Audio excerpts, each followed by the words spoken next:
Welcome back to the Quizzical presents Minerals, Crystals, and Rocks. Well, Lithy is here to tell us what is a mineral. Minerals are made up of rocks, sand, and soils. They're found in many of our foods. One thing to remember is it does not come from animals or plants. There are some characteristics that can help us identify minerals, and those are color, luster, which is shininess, hardness, streakability, and cleavage.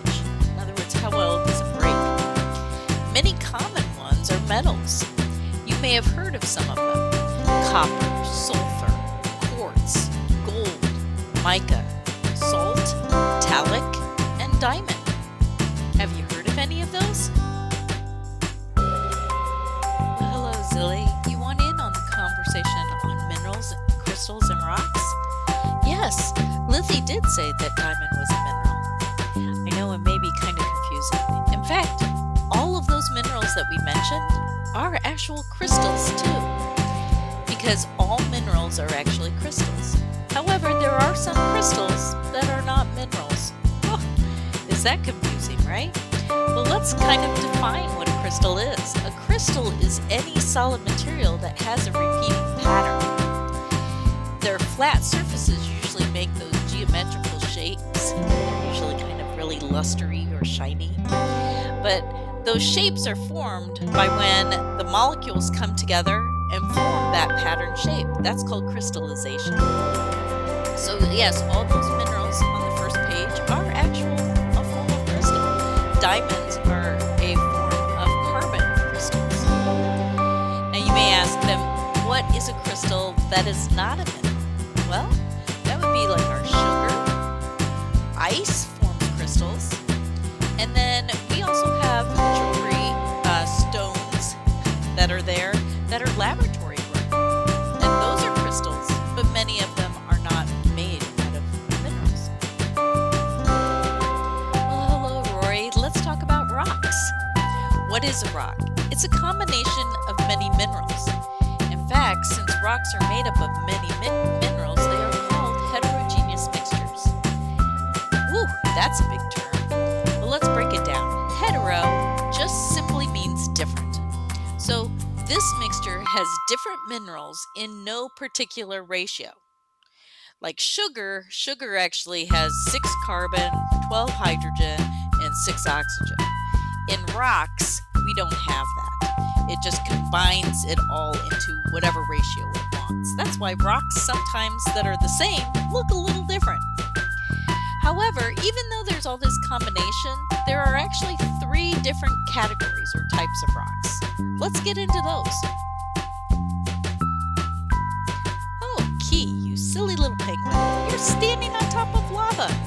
It's a good thing you're a cartoon, because that lava at its coolest is about 700 degrees Celsius. Roughly about 1300 degrees Fahrenheit. But I get it. You're standing on top of that to tell, hey, let's talk about igneous rocks.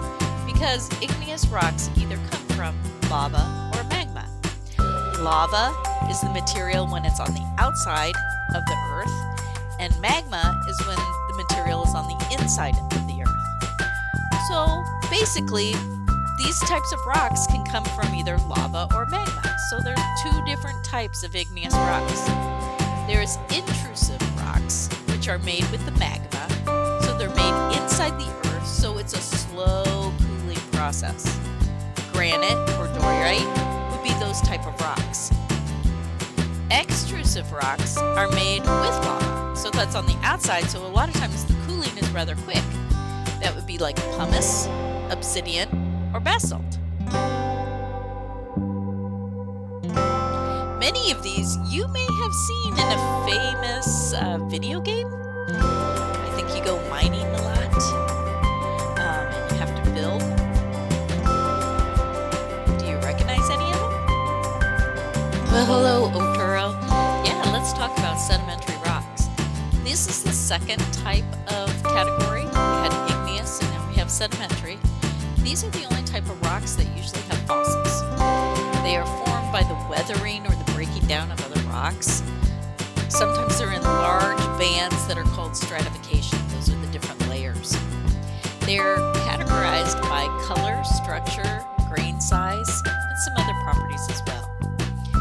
categories include what are called plastic or chemical, biological, or organic. Some of the plastic ones are like sandstone, shale, or a conglomerate. The chemical and biological ones are a little bit harder to distinguish between, but some of them that are in those categories are limestone, coal, and even chalk. Again, you may have seen some of these before, especially if you play that well-known video game where you mine a lot. Hi, lithium.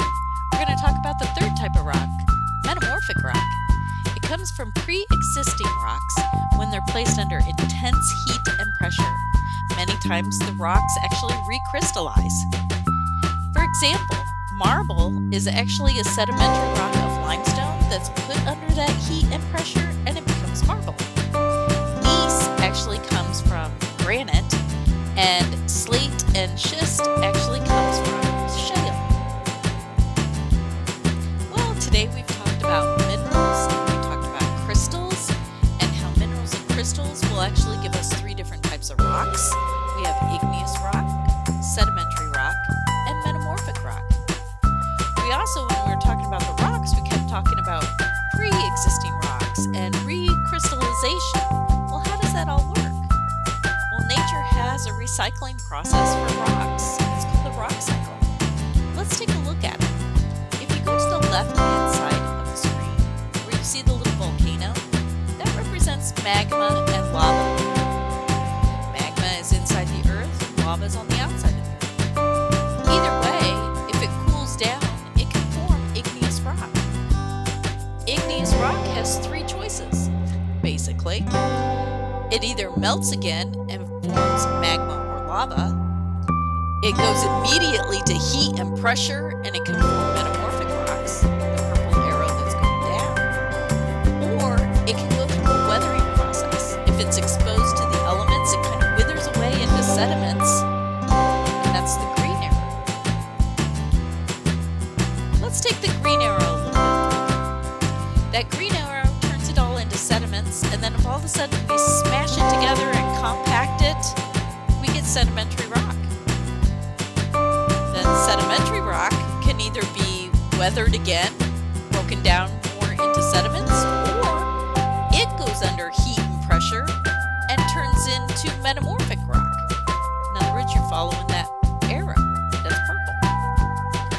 Once we're in metamorphic rock, there are different pathways it can take. It can either melt and go back to magma or lava, or it could actually be exposed to the elements and turn into sediment. So basically, the three rocks can interchange with themselves depending on the pathway that it takes. Is it exposed to weather and the elements? Or is it pushed down into the earth and it's exposed to melting and recrystallizing?